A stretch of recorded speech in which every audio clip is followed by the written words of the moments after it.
Thomas Soto.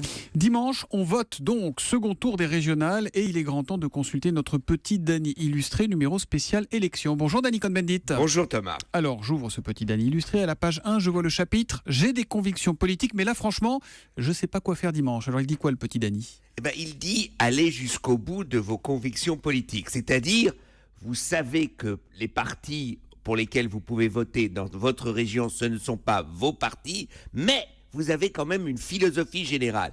Donc, vous cherchez le moindre mal. Il faut faire cet effort intellectuel de dire quel est le moindre mal par rapport à votre philosophie générale en politique. Vous êtes, par exemple, de droite, eh bien, le moindre mal, c'est le Front National, vous estimez, donc vous vous forcez, ou vous êtes de gauche, eh bien, vous vous dites, le moindre mal, c'est, par exemple, que le Front National ne passe pas. Il faut faire cet effort intellectuel, sinon, eh bien, vous êtes un lâche. Comme l'avait dit Raphaël Enthoven lundi matin.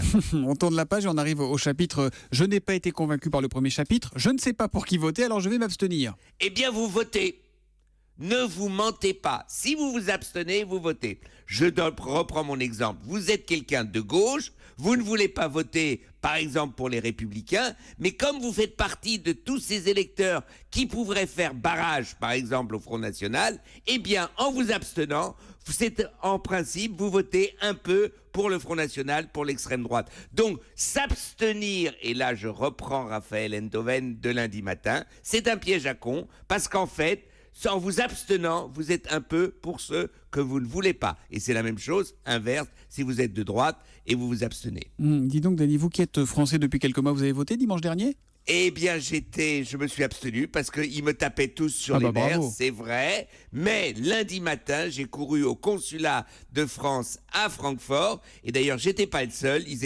On était extrêmement nombreux à envoyer des procurations. Donc, j'ai voté, je vais voter par procuration dans le sud de la France où je suis inscrit. Mais et voilà, il faut faire un effort sur soi-même, même quand on a quand même le droit de dire que les partis politiques tels qu'ils sont aujourd'hui, peuvent vous taper sur les nerfs aussi. Ça sera le débat du troisième tour, à partir de lundi, dans toutes les familles politiques où on assistera forcément à une recomposition. Merci Dany.